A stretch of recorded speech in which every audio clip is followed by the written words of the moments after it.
Hello, everyone, and welcome to today's episode of the Everyday Woman podcast. Today, we'll be talking about the D word. I didn't mean to dance, it was just a reflex. The D word, divorce. Divorce. I said the D word because of how much stigma there is around it. Literally, people in homes, you'd be like, the D word. She mentioned the D word. So, the D word, divorce. Today, we will be diving into the D word. I try to be transparent enough that if I've been through something that could be helpful, as we all know, when I talked about my journey with postpartum depression, postpartum anxiety, I had so much positive feedback because people were like, I'm going through it. I've been through it. I didn't know I was going through it. Thank you for talking about it. I went through it and people told me not to talk about it. I wish more people spoke about it. So along those lines of maintaining transparency, I think I mentioned this I must have mentioned it somewhere. But either way, so I have been divorced. I was married for 9.5 years, almost 10 years, and I got a divorce. Yeah. I say all this to say, well, obviously I'm fine now. But I don't know anybody who's gone into a marriage or anybody who's been married who's like, I cannot wait to invite 100, 200, 300, 400. I'm African, so we can go up to 500 people to my wedding just so I can get a divorce. I have not met that person. If you know the person, let me know, but I haven't. So it is nobody's first choice of like, okay, this is what we're gonna do. We're gonna get a divorce. Nobody. A lot would have or should have happened before it gets to that point. That being said, let's start off with something that I think is important to go over. Okay, so this is the Everyday Woman podcast, right? So we deal with women's issues. We have male listeners, and I know this because one of the male listeners asked me if are you one of these revolutionary, like women empowerment women or something like that? And I don't think he meant it as a compliment, but it's okay. I see you. He was like, is that what you're on with the podcast? And in my mind, I'm just like, oh, I'm just glad you listened, because it is for men and women. It's not like a revolution of like, God forbid, man bashing. God forbid. First of all, I have 2 sons, and I have an amazing husband, so I would never man bash. I would speak the truth, whether it has to do with men or women, though. So how you accept it, that's a that's how your perception of it. But I feel like this episode, because of majority of my listeners, look at me, my listeners, because of majority of my listeners, I do have listeners now, okay? I'm so proud of myself. Because I was always like, man, I'm going to just do this. If I get one person, that is the goal of the Everyday Woman podcast. If you can just get one person to help one person, then you've made a difference. So the fact that I'm talking about have listeners, then, I'm proud of me. So majority of my listeners are of either foreign, we're either born outside of America, well, so far, because it shows you like your demographic. There's this little thing that shows, or their parents were, so they're either like first or second generation like here. And I think that's because I'm still just reaching people in my social circle that I know, like social media type of circle, or their friends, and I think it tends to be the demographic. So I hope to broaden it, one day. But again, I got listeners, so we're doing good. So I'm saying this because this episode about divorce, is gonna ruffle some feathers. It's gonna be like, oh my gosh, here go these women talking about divorce like it's a good thing. It is not. So that being said, let's talk about this, okay? If a woman goes through a divorce, we're going to talk about some of the things that are likely to have happened or to happen, right? Um, Let me say you got married and y'all have bought a house. Okay, I'm going to use me. Rewind. So I was married for almost 10 years, had a house, had cars. It wasn't my business, but we had a business, had careers, had a child or had children because I had a bonus daughter who I miss a lot. But yeah. One of the other cons of divorce, again, because you build relationships with, if your partner has children that you bring in, those are your children now, because I hope anybody who's getting married to somebody with a child doesn't come in thinking that's your child, this is my child, because that's you is doomed if that's the perception. But so you have children, you've blended families, you have mutual friends that have been, because if you've been together for years, or even if even if it's a year, you have mutual friends. You if the let me say your partner, so we're talking, because this is the Everyday Woman podcast, right? So we're talking about divorce in the context of a woman getting a divorce. So if the woman gets the divorce, it's likely to be that you're leaving the man. If you're married to a man, I think most of the listeners are, but either way, you're leaving that other person. So you're losing support that like family support, because maybe you have like a mother-in-law or like sister-in-law that you could be like, oh, let's go drop off the kids. Now that's not going to be as available depending on how the divorce goes. The emotional and physical trauma of going through a divorce. And that's what this episode is. This episode is really about talking about how a woman can navigate having to go through a divorce, something that it sucks. But if it happens, it's happening because it has to happen. It's not, well, I hope anybody doing it is doing it because you've tried everything else, So these are just the cons, right? We're just talking about the cons first. So you're likely to go through emotional, psychological, physical loss because you have to start paying lawyer fees, trying to get a place. You just lost a whole set of income because it was like two incomes. Now it's going to be just your income. Societal stigma, and I say this because when I mentioned that most of my listeners are like of foreign descent or foreign birth or first or second generation, it's because I'm not saying America glorifies divorce. People tend to say that, like, oh, America, you guys come to America and you change. Y'all women you become American and you just want to leave your man. No, like, first of all, who wants to leave something that's good? That, like, in a common sense, like, who wants to? So if a woman's gonna risk losing all these things that I just mentioned, you should know they've either left before, then they went back, they left before, they've been like, well, this is what's going wrong, and then the other person assumes like, oh man, she ain't never gonna leave because she done left and come back. She left and came back. She left. This is not the first time, and she's just talking, because sometimes when women express what our concerns are, we get, oh, here she goes nagging again. Here she goes nagging again.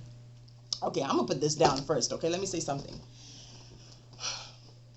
I'm about to be preachy, but this is like, because I just feel like so many marriages could be saved if people just listen to each other. If you're out there hoeing and your partner tells you, first of all, common sense, why are you even hoeing? But scrap that. If you're out there hoeing, because maybe you got to dumb it down. Because first of all, if you're married, why are you hoeing? But that's a you thing. But now you're hoeing. Maybe your partner done caught you a few times. Because no sane woman, I don't think, is going to put it out there that, oh my gosh, every time you catch your boo on something they shouldn't be on, you're like on social media, like, he was cheating, Well, no, for me anyway, no, I don't think any woman should be doing all that, because if you're doing all that, you're not doing anything about it, because what's social media going to do? So, but either way, if you're doing something, because like that, and your partner is like, okay, this isn't working. You should know it's not working. But either way, your partner brings it up to you 1 time, 2 times, 3 times, and you're still doing it. And then this woman decides, I don't want to be in a marriage where I could risk catching something from my husband. Like, how does that not make sense to people? Or I don't even want to be in a marriage where I have to share my husband with women on the side, and the woman leaves you, then you act shocked and traumatized that this woman left you and say, oh, it's America, she's Americanized. Like, common sense. Okay. Or what else? Maybe with the kids, maybe you just leave.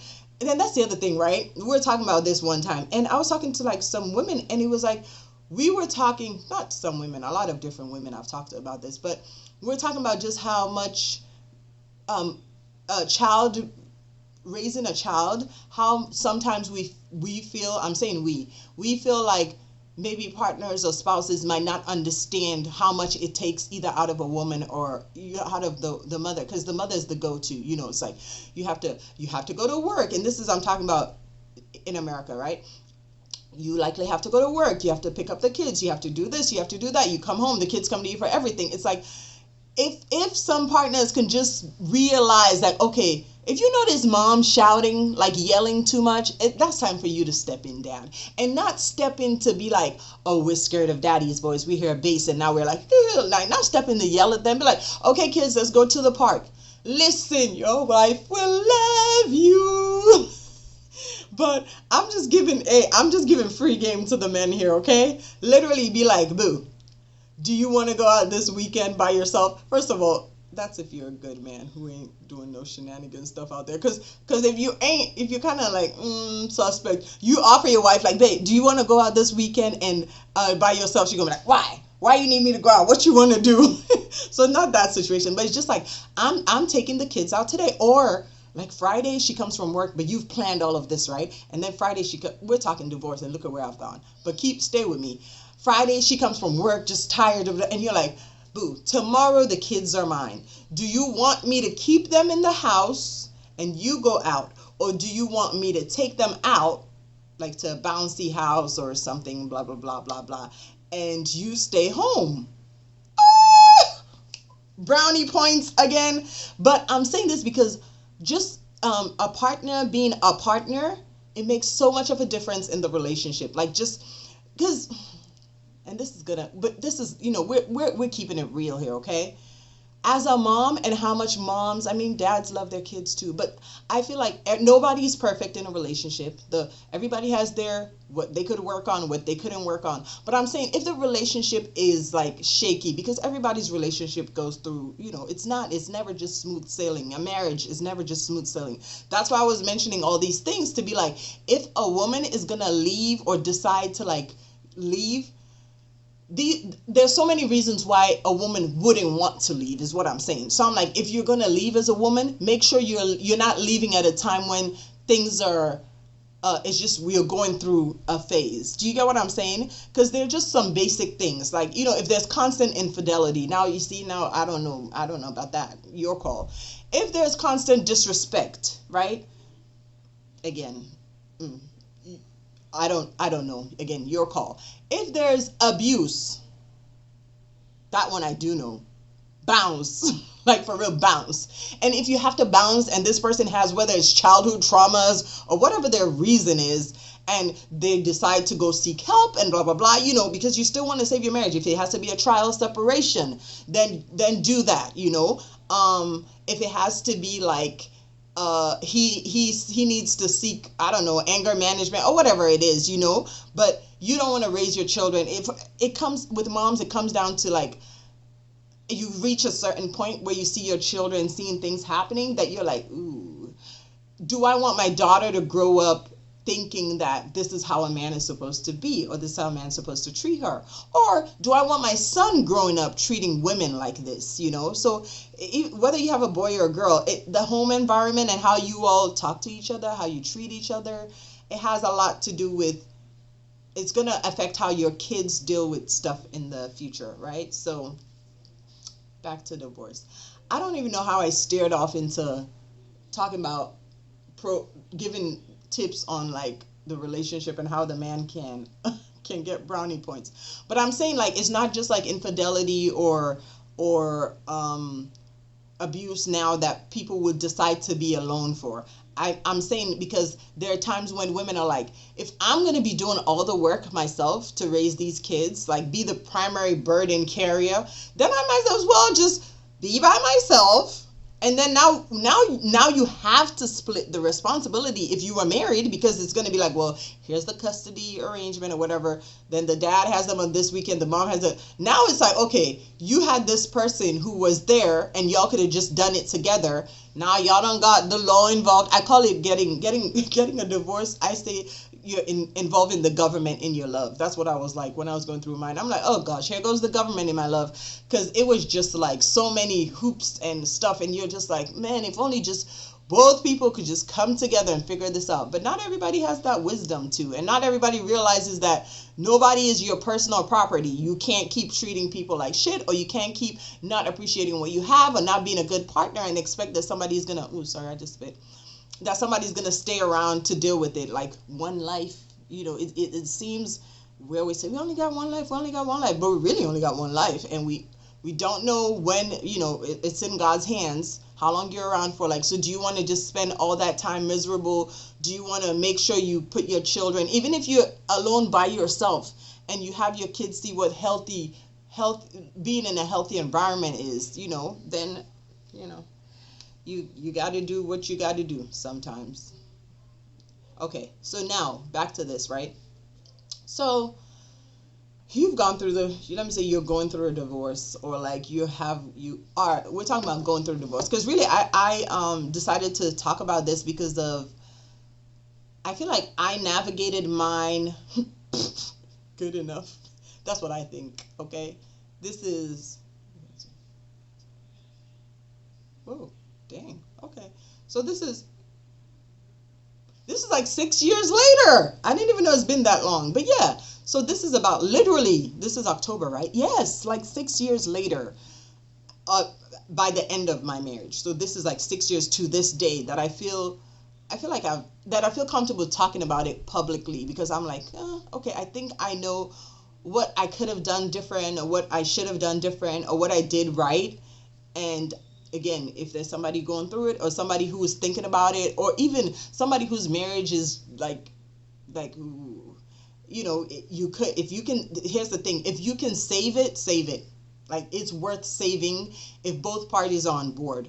But if you're the only one trying to save it, my thing is always like, if I'm the only one crying, then this is not working. I can't be the only one crying. Like, I can't be like crying because you're out there, crying because I'm like, oh God, when's the next, what do they say? When's the next shoe gonna drop? I was gonna say, when's the next foot gonna drop? But like, just expecting something to happen, because it's like one thing after the other, whether it's emotional trauma, if you're the only one trying, and again, in my situation, I prayed, all the, yeah, the prayer, the counseling, the going, explaining it going to see the pastor, like praying about, did all of that. And, it wasn't meant to be. And then, but then, blessings, obviously, my son, that was a blessing out of it. But, the advice that I could give, now I'm going to give advice to somebody, whether navigating it, somebody who's had to go through it. Like, everybody knows at least a person close to you who's gone through the divorce. Like, everybody knows, whether it's your mom, whether it's your dad, whether it's your brother, whether it's your sister, whether it's your best friend. It's a reality of life. Nobody wants it to happen, but it happens. So here we are talking about it. Green tea and honey. So if you have to go through a divorce, first thing I'm going to say is, it is so painful. It is painful. It is lonely. It is depressing. It is everything ish. Even when it's the right thing to do, and it's the right thing to do, the journey is messy. The journey there, it is, okay? Forget your kids, because here's the thing with kids, right? That's still their parent. The other person is still their parent. And I'm going to say something that my son told me, that now I'm like, man, he's so wise. Kids can be so wise, okay? I'm going to say it without I'm trying to figure out how to say it without like saying because also we have to protect our kids. So I don't want to say anything that's going to make but this is what my son said to me. Let me just say it this way. It was, like when you're going through it, and sometimes anybody, no matter how perfect you are, you're gonna say something like ugh, or they mention the person's name and you're like ugh, or you maybe talk shit about them. I try to not do that, but there are times when I'm gonna roll my eyes and I'm gonna be like, oh gosh, because things are happening, right? So he was kind of like, I said something or I did, it was something, and he was like, you know what? That's my dad, you know. And I was kind of like, yeah, I know that's your dad. But, he was like, but listen, mommy, oh God. He was like, you do know that I didn't choose my dad, right? And I'm kind of like, what? He's like, yeah, I didn't choose my dad. I wasn't even around he's like, I wasn't even around when you chose my dad. I was like, what? He was like, yeah, because you guys met and then you had me and I didn't even know you were going to have me. And he said it in like a kitty way, but literally I was just like, oh my gosh, he's right. He's right. He had no say in this. We met, we fell in love, we had him. The marriage didn't work out. We got a divorce. And now here I am. I didn't put the kid in the middle, but here I am like rolling my eyes maybe when his dad's name is mentioned, or doing, or reacting a certain way because obviously I'm feeling some type of way like, oh my gosh, I'm going through a divorce. I'm feeling some type of way because the feelings are going to be there. Everybody's going to feel some type of way. That's just how it is. The person leaving is going to feel some type of way. The person who, I don't want to say it's being left because I don't think anybody's being left. But the person who initiated, let me say it that way, the person who initiated the divorce is still going to feel some type of way because obviously I'm sure they wanted it to work. And now they're like, now because of you, I'm going to have to, initiate a divorce. The one who did not initiate, who maybe was thinking, well, dang, it might never happen or this person might never leave. Now you left and everything is about to, be a piece of work to do to process, is going to feel some type of way. So literally the boy was kind of like, you do know that I didn't, like, this is my dad, and you're the reason he's my dad, if that makes sense. So it's like, number one lesson from that, okay? Kudos to Emmanuel for that lesson. It's pretty much just because you left that person or because you don't want to be with the person does not make, that's still if you have children together, that's still your child's mom, that's still your child's dad. And you have to respect that, okay? Again, in cases of abuse, I'm going to keep saying this. If the parent is, hopefully in America, thank God, because of rights, hopefully if that parent is abusive to that child, there are things in place that hopefully they don't have access to the kid and all of that, So that's different. I'm not a psychologist, or is it psychologist or psychiatrist? Both of them. I'm neither of those. So I'm not able to give advice on how to navigate like divorce and like physical abusive situations with children and parents.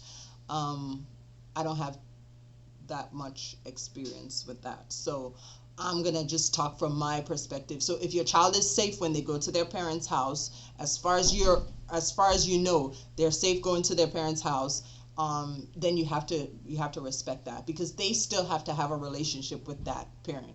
And then here you are just making the kid more confused because you're saying things or rolling eyes or like your dad, your mom, now the kid is feeling like they have to choose sides. Like you don't want to put your child through that. So as much as you can, be respectful of that other person.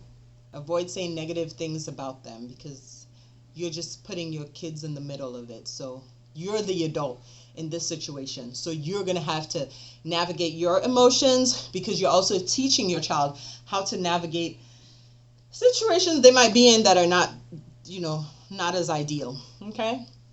That was the first piece of advice. Number 2, just being realistic about the journey. I think being realistic about the journey was the first piece of advice. That it's not going to be easy. It's not going to be smooth sailing. Oh, it's not at all. And it's not from just you and the person like dealing with, because I just wish, right? Okay, and not being, I just wish, how Gwyneth Paltrow went through her divorce and called it conscious uncoupling and people started roasting her? Like, that's actually pretty sad that her trying to have a healthy divorce, people thought that was so funny that it wasn't normal. You know what I mean? They were like, oh my gosh, here she goes trying to create something. But that's like that is ideal if you have children. And then people are going to be like, man, oh God, people are going to be like, man, I'm not trying to break up with somebody to be friends with them. If we broke up, we're supposed to be, I don't know, enemies or whatever. You actually can. You don't have to be friends calling each other to hang out, but you should be civil enough to be able to create a healthy environment for your children. Like, literally, God, people literally say, I would, nah, we're not doing that. We broke up for a reason. Yes, but now your children are having to deal with it. You can get together for your children's sake. You can be civil. Like, you're an adult. You're a grown person. Do you not have that much control over yourself that you can't be in you go to jobs you hate? So, shoo. Maybe it's so bad that you hate the person, just like you go to jobs you hate until you wake up enough to be like, yeah, I don't really have to be here. Then be around that person you hate for the sake of your children. Fake it till you make it if you have to. Again, abuse, if that's involved, then no. Or if the person is one of those who, like, every time you see them, they try to start drama and stuff. Obviously, you have to put boundaries in place in those situations. So we've all been in those situations where you have to put boundaries because it's like, okay, yeah, well, I tried, but this person is not the person, who can handle adult situations. And then most times, I feel like because of divorce, people are so bitter that they don't even think past. And then years later, you realize that you let so much time go by. Years later, you're like, y'all are cool enough that you're like, dang, we really hated each other, didn't we? Because I've seen, like, people like my mom's age, or like, older folks who've gone through divorces and stuff, and like later on it's kind of like everybody's moved on and you just let time go by, and your children now got to deal with all the trauma and all the drama you put them through because y'all couldn't be civilized adults about it. Because it's done, it's done. Everybody just move on. It's life. Life goes on. Obadi, obada, life goes on. Yeah. Now, how do you navigate it, right? You're likely to lose friends. You're likely to lose a lot of friends. If you go through a divorce, you're likely to lose people. Because,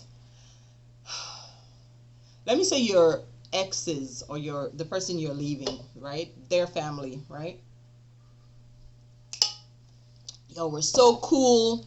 Y'all were sister-in-law buddies, brother. Your brother-in-law was like, we're just brother. You don't even say in-law. Your mother-in-law was like your mother. You have this kumbaya, if you do, right? Some people from the get, they kind of know because they can't stand the family and they're like, yep, I knew it. I knew this wasn't it. But let me say, if you had one of those situations where you got along really well with his family and then y'all got a divorce and then all of a sudden it's like, because they're like, oh my God, she left him.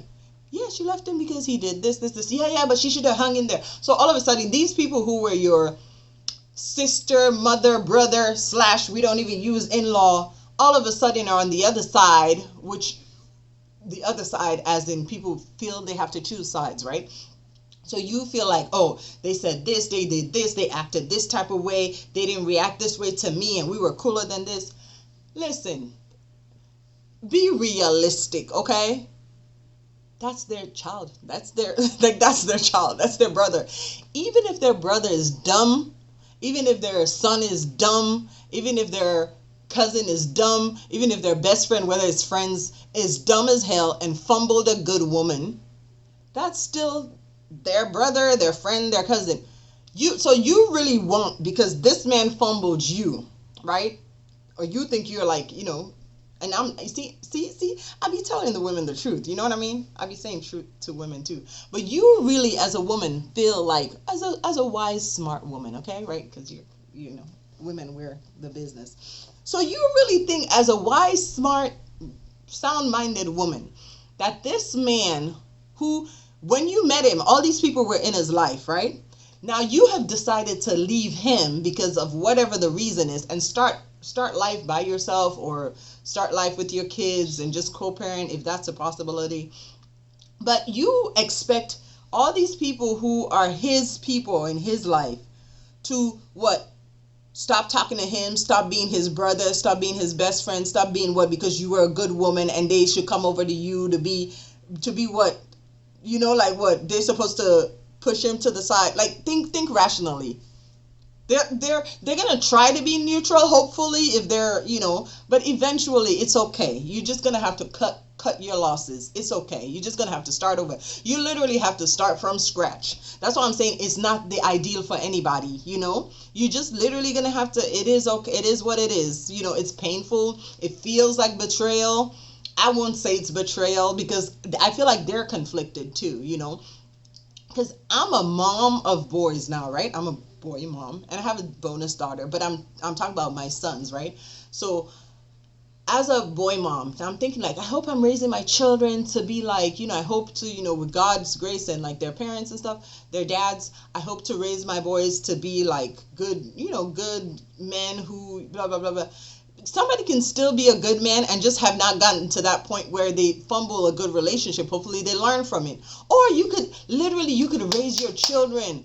That's how when moms will say like, oh, the same womb, like 3 or 4 kids came out of the same womb and they're so vastly different. You could literally get a murderer, God forbid, and a king from the same mother. And as far as the mother knows, she raised them. So you just pray to God that your kids turn out okay, that your kids make good decisions. And if they don't, that's just life, because all of us have made the wrong decisions at one time. Hopefully we learn from it. So you just hope. So as a mother, let me say my kid makes a mistake. I'm not going to stop being his mother because he made a mistake, right? That's life. You got to give people grace. Hopefully he learns from it. Right now, if he makes a mistake as a teenager, it's like, okay, how can we fix this? How can we?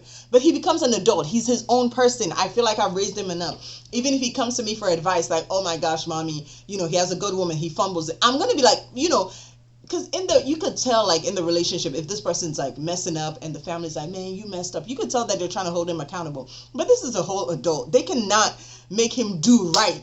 So if he fumbles you, a good woman, yeah, they might be mad at him and try to be like, you messed up with her, and you're gonna think like, oh yeah, his family loves me, they're never gonna turn on me. They're not turning on you, but you've left their kid now. First of all, you've left the kid, so you're not part of the family again.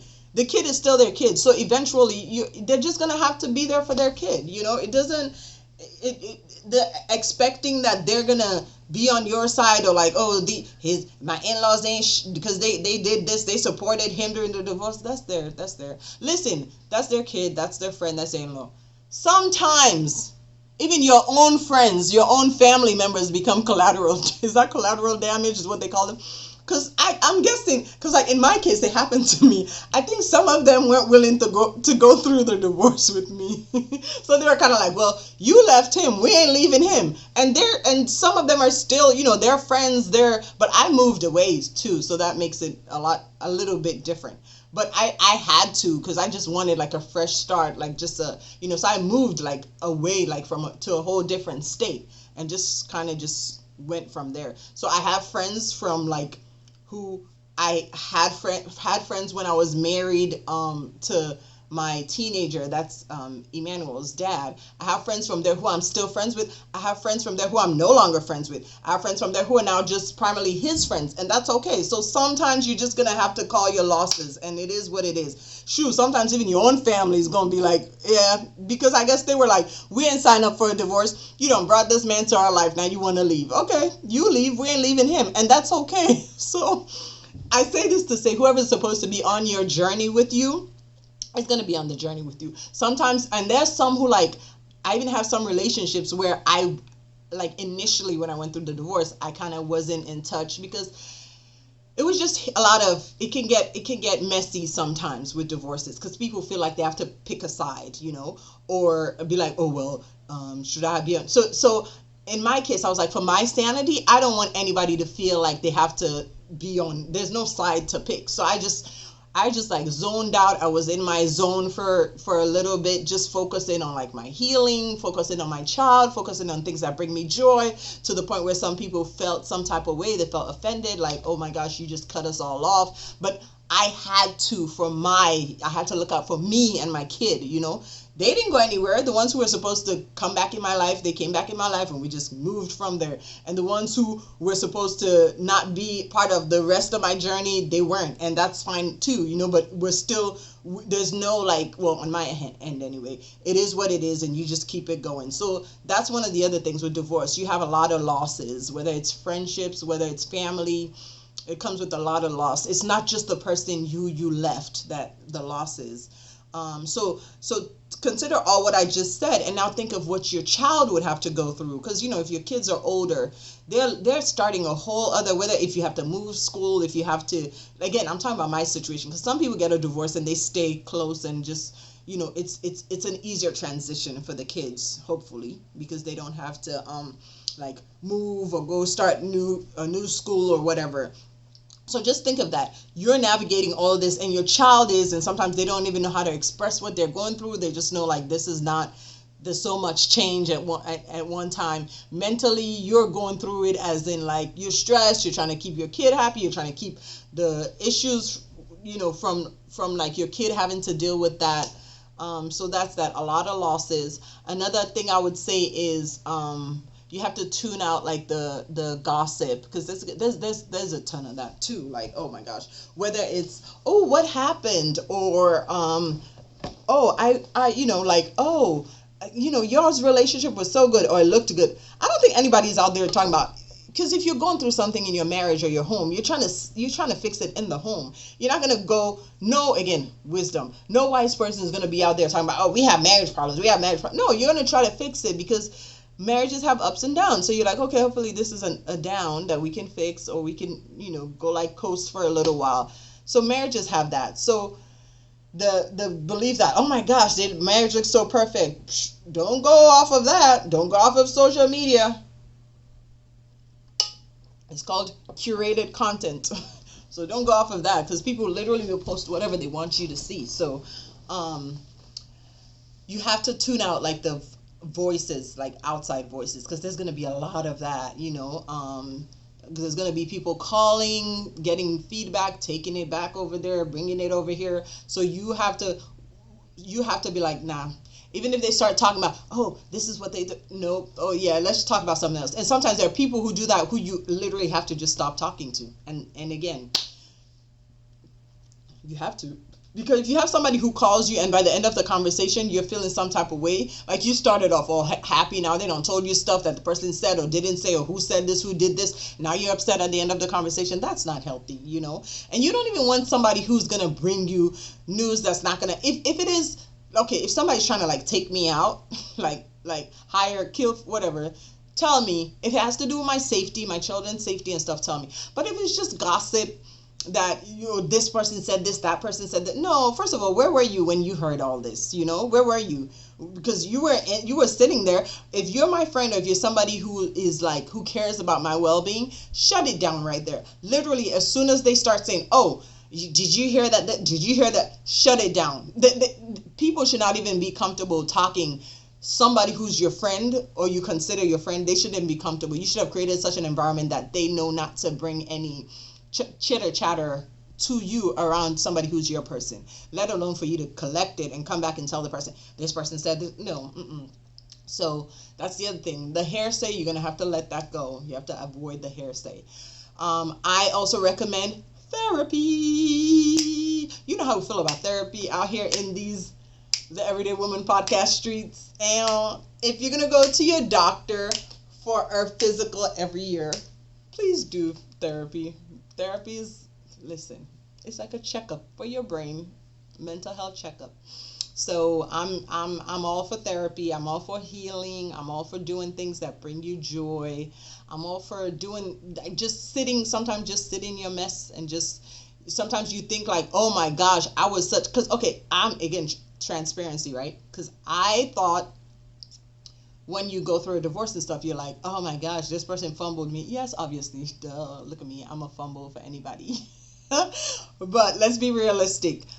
You always think that it's not you. Oh, it's all that person. I remember somebody was like initial, again, 5-6 years ago now, but somebody was like, well, what happened? But what did you do? I was like, I don't do anything. Not me. I can assure you it was not me. Okay, yes, I get that. But everybody has, even if, let me say, if you're shoot, Jesus, because that's the only person who I know who doesn't have flaws, or a newborn baby. Even if you are that, right?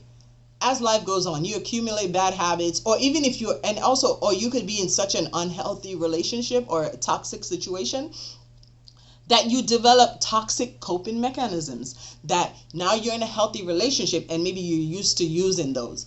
I'm going to give an example, because when I met Tim, that's my husband now, man, first of all, I thought like, because, and again, he's, I'm not trying to say my boo ain't perfect, because he is perfect for me, but yeah.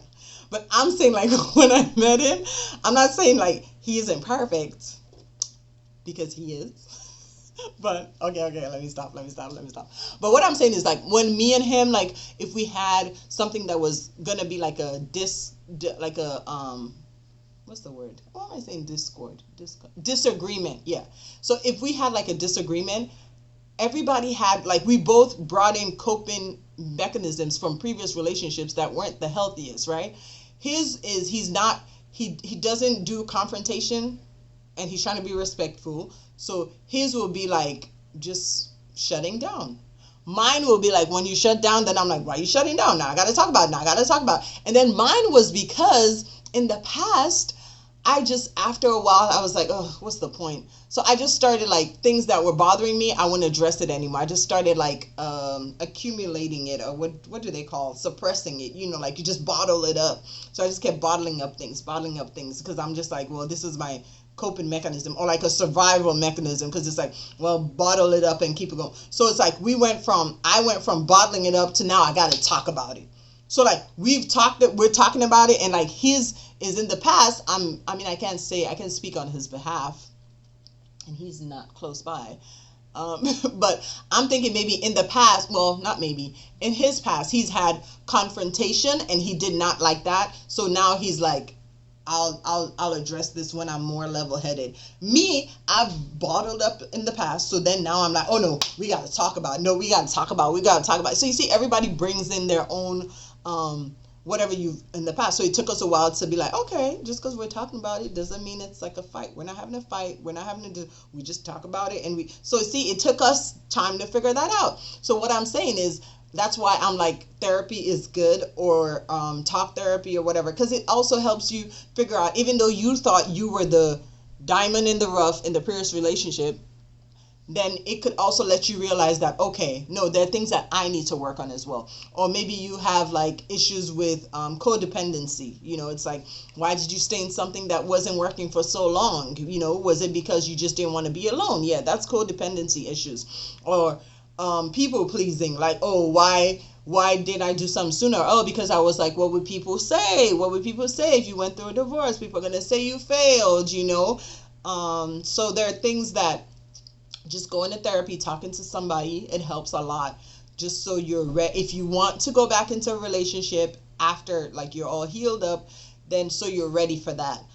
Speaking of, if you want to go to into a relationship, you're ready. You're going in with a healthy. You're going in with a healthy mind, with healthy thought processes, versus just jumping back in. Now that's the other thing. Jumping back into a relationship because, one, maybe the other person moved on, so you're trying to play catch up. Oh, she don't got a girlfriend. Okay, I need to get a girlfriend. He got a girlfriend. I need to get a girlfriend. Or he is getting married, so I need to get married, because you think you're in competition, because people are gonna say, oh well, this person they got divorced and this person got married already, so he must be the problem because she found somebody already. So then you feel like, oh, now I got to go find somebody to get married to, or I got to find a post that I have a girlfriend, because you think there's a competition. No, sometimes the one who didn't move on is really the one who's doing the healing, because it's like, it's not just healing things from that relationship. Obviously, there are things from, whether it's childhood or things in your life that made you stay in a dysfunctional thing for so long that you have to work on. So it's okay to not be jumping into a relationship. It's okay to not be trying to get remarried or reboot up like right away. That is a-okay. Okay? So that's just some tips along the lines. Now I have tips for the people who be talking about people who go through a divorce. Here you go. And I'm saying this because I'm feeling some type of way about this one, okay, if you can't tell. Because when a marriage or relationship crumbles, again, nobody wants that to happen, right? So people who are around, whether it's friends, whether it's family, whether it's likely friends and family. If you're going to hear from people, it's likely going to be friends and family. You have to give people grace who are going through something like that, because first of all, you are uprooting. We've talked about all these cons, so the person has to deal with all this stuff, right? So that's a lot. They do not need you talking about the situation, talking about them. They do not need you, gossip squad. They do not need you to be out there like, oh my gosh, they went through it. Oh my gosh, what this person did. They do not need you. This is why people go through. Literally, people would harm themselves because they cannot handle the pressure of the state. And that's why, or people would stay in places where they would maybe end up getting killed, physical abuse, or because they don't want to, because of y'all's mouth. Oh, that's not, ooh. So here's a piece of advice. Well, yeah, anybody who's listening to this podcast, because I was gonna say I'm trying to gas up my guests, like, well, I don't think any guest listening to my podcast is gonna be that type of person. So I hope not. But here I'm saying, if you know somebody who's going through a divorce, if you know somebody who's going through a breakup, please don't add to their trauma. It's traumatizing as it is.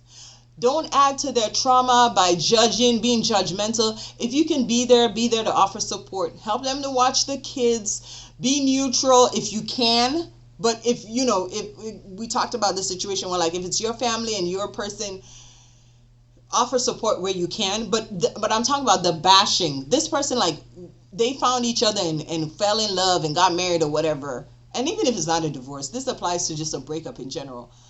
They made the decision they wanted to be together. Now one person or both don't want to be together again. They don't need your input. Like, focus on your life, focus on your journey, focus on what you're going through. Because if the tables were turned and you were going through something like that, trust and believe you will not want to be hearing people saying, oh, here you go, because you don't become an Americanite. Oh, because y'all have a career. Okay, so you're trying to say, so if somebody didn't have a career and stuff, what the only difference is they're just gonna stay and suffer in the place. That's the only difference. Because so you're now, and this is why I say people try to stigmatize the victim. The victim, or the person who maybe is leaving a toxic situation. You make the person the victim, because instead of like, oh wow, that is such a brave, a bold, or even difficult move that this person's making, you say something like, oh, because you're in America and y'all have, or you're doing this because of child support, because they want child support. What child support gonna do? You know how much? Well, I don't. Maybe I have 1 billion you're listening to the podcast. If I do, shout out. I'm taking donations. But I'm saying, like, working class people, this is the Everyday Woman podcast. So I'm saying working class people, like the whole child support thing, I'm just like, that's just old and tired. Saying like, oh my, they just want child support. That's old and tired. Oh, I'm going to talk about child support stuff right here. Another piece of advice for my the non-custodial, or the parent who has to pay child support. Child support ain't it's not for the mother. It's really for your kid. So when I went through my divorce, when I was talking to the lawyer, I was like, I don't want child support. That's what I told her. I said, I don't want child support. I just want to be done with this. I don't want anything to do with that whole situation. I literally was like, I don't want anything. I literally left and I didn't have anything. I'm talking, bought a house together, had a car. I left everything. Didn't get nothing. Didn't get $0 towards anything. I literally signed over everything and I was like, boop, boop, boop, boop.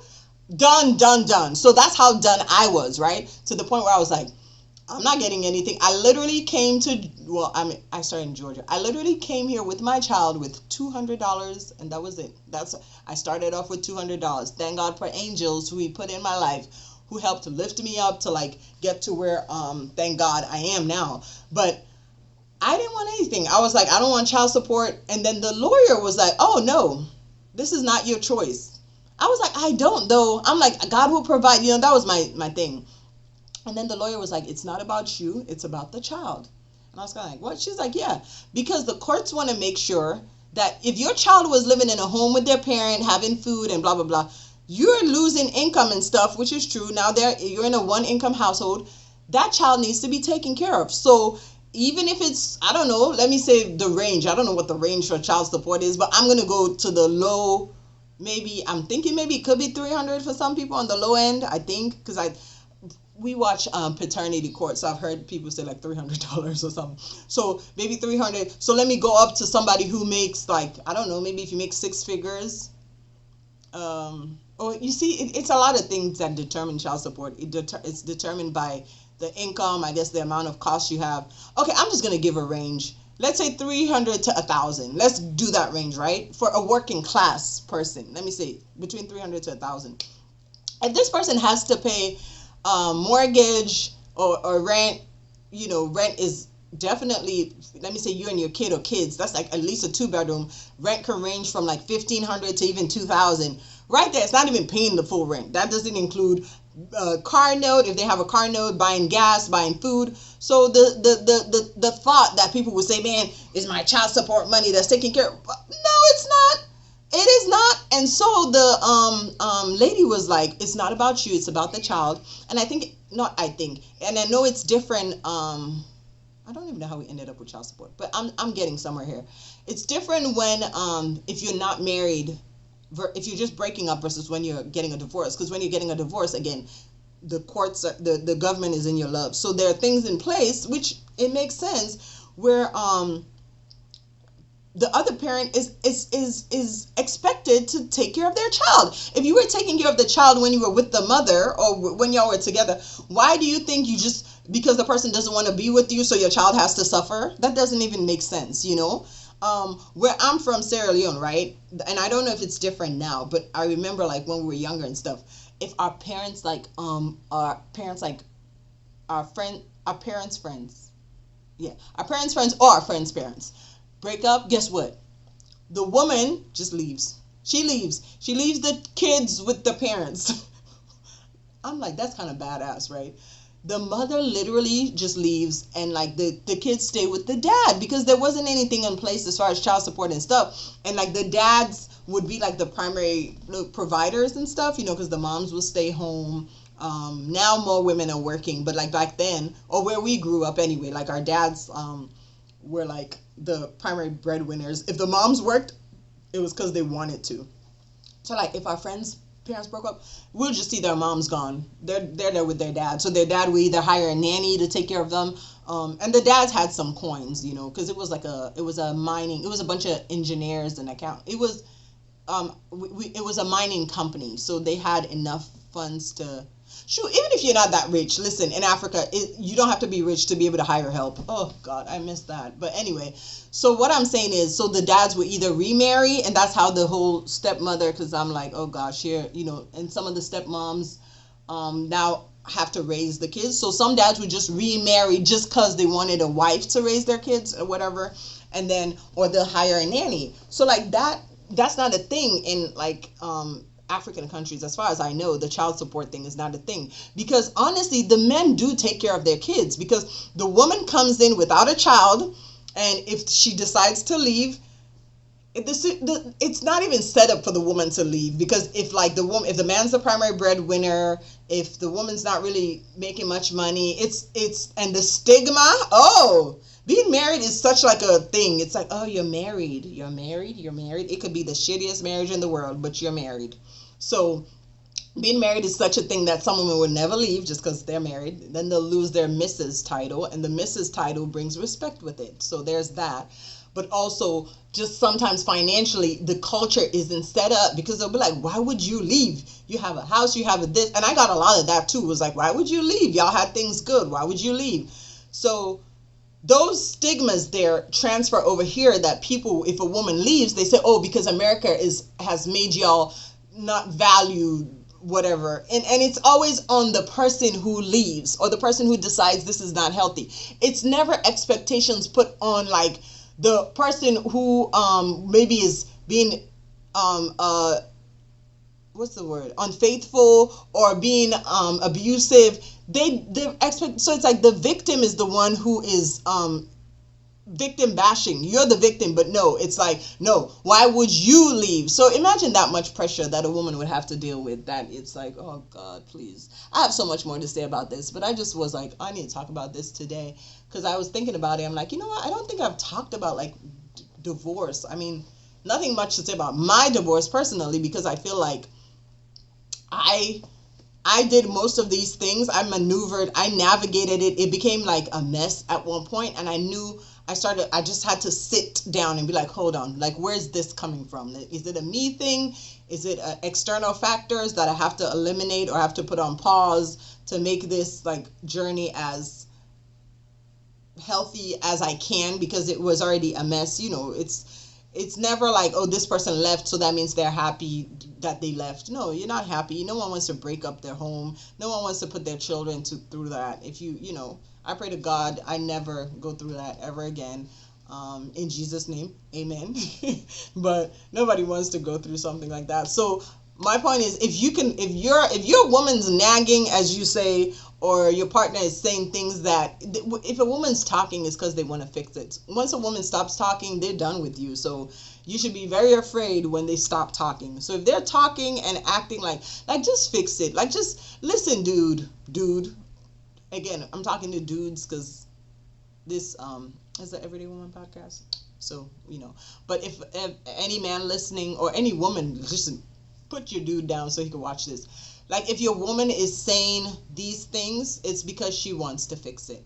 It's better to fix it than to just oh man, if you go through a divorce, now you gotta if you want to restart, now you're gonna expose your child to like a whole new person, who hopefully you made a better choice this time, because then now it's like step parenting situation. At this our big age, if you get remarried, it's likely that the other person's gonna have a kid, because I don't know any between 35 to 45-year-old.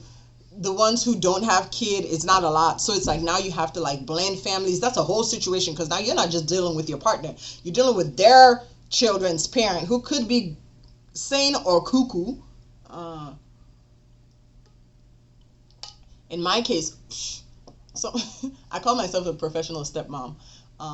We don't use the word step in our house. Just like people say, I don't use in-law, it's my sister, not my sister-in-law. But we don't use the word step. So like, I say I'm a professional, well, if you were to say stepmom, but bonus mom, I'm a professional, because I had a daughter before when I was married, and I have another daughter. So how you because like my daughter,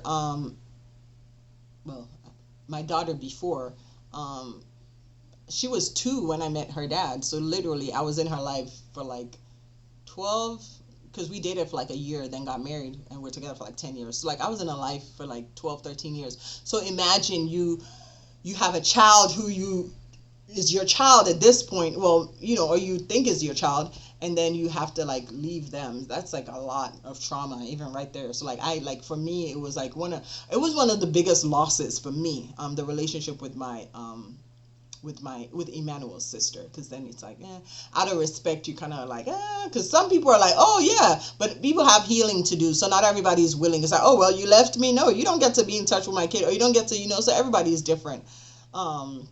So it's just, I'm saying this because divorce is not ideal at all. Healing is better. If you're a spouse, and like your partner is saying things like work needs to be done, please do the work, because who wants to be miserable? Why would both of you just want to be miserable in life, and years and months and time is going on? That misery is not even worth it. Like, I'm sure the husband wants to be happy, I'm sure the wife wants to be happy, so just come together and figure out how y'all can do it, because it's very selfish for you to be doing things to hurt somebody who you claim to love. Like, that's not, you're teaching your children that this is how you treat somebody you love. Like, dang, if you treat somebody you love like this, I don't want to see how you treat your enemies, so if it's salvageable, do that.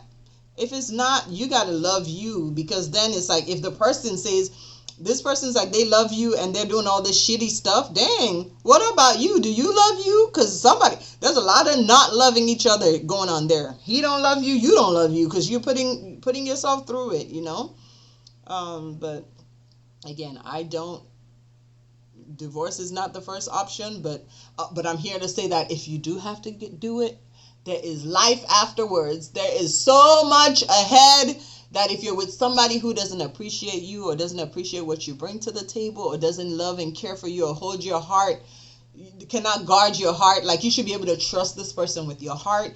You put your life on the table to bring a child in the world for them. And like, if that person doesn't see that, then you just have to get to the point where you love you enough to love yourself by you, or wait on God to bring you somebody who is gonna give you double for your trouble, because God's gonna be like, girl, you deserve this, you've been through so much, and he gives you a boo bay of life, and then but yeah, divorce. So that was what this was about. I don't know if I missed anything. Let me see if I missed anything. I made little notes here.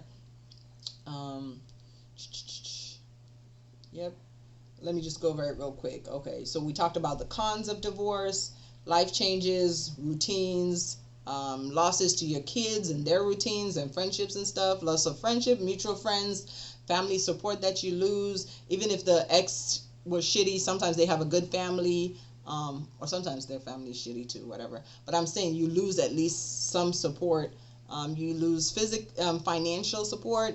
There's emotional, physical trauma, the pressure from society. So I said that. I recapped that because right there should let you know that if a woman chooses to do that, it's a brave step. It's not something that people should go talking about the person's choices for their life.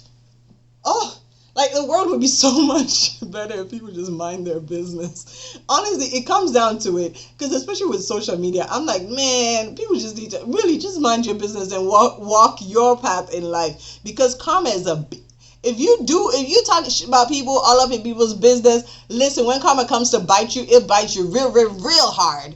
Or you just don't even have peace. Because why do you care what somebody else does with their life? Their one life God gave them, and you want to control it. Or you want to have a say. You want to talk shit when they're dealing with life. Because life be lifing. Just wait. Okay, so there's the other thing. I made this note, but it was just a note. When a marriage or relationship is not working out, some people view their strength in their ability to stay and work it out. Some people, their strength is in their ability to leave a toxic situation. To each his own. So there you go.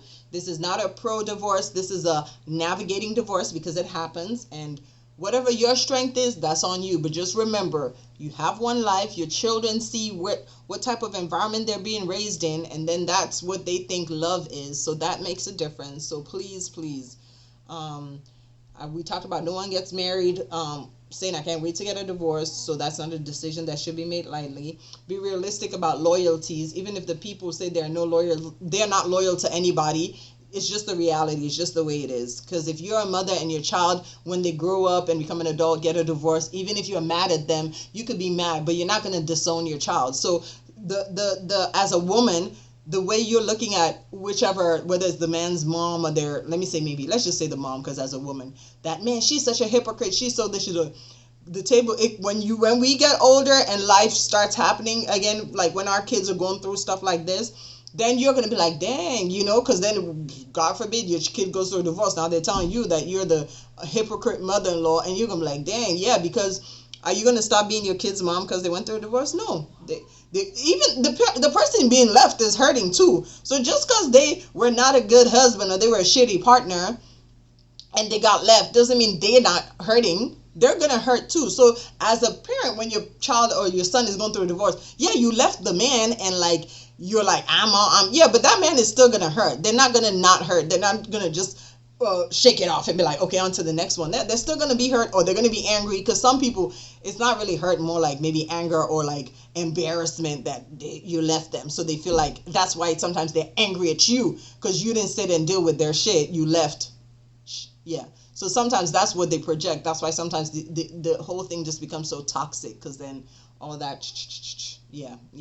And also, the other thing, some people can be not too good partners, but they actually make great parents, or like they're good parents, good enough. So just because that person ain't for you, don't mean they ain't gonna be there for their kids. They might. So don't keep kids from their parents if it's safe. As long as it's safe, you don't do that. Also, the courts will come for you. If even if y'all haven't like finalized, if you're just separated, make sure the child has a relationship with their parent and stay neutral. Don't be trash talking the other person. Avoid hearsay. Set boundaries on he said, she said, and be willing to lose people. And it is what it is. People come and go out of your life. You're not if they're meant to be in your life, they'll be there.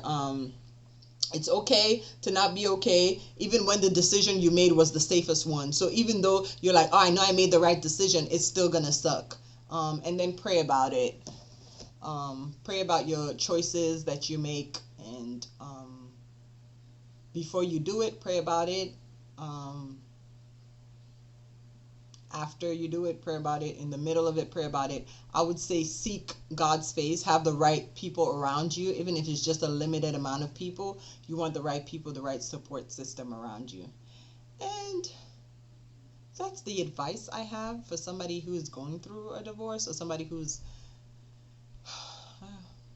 about to go through a divorce. Not ideal, but that's some advice I have, based on my journey and my how I how I navigated it. But yeah, thank y'all for tuning in to the Everyday Woman podcast.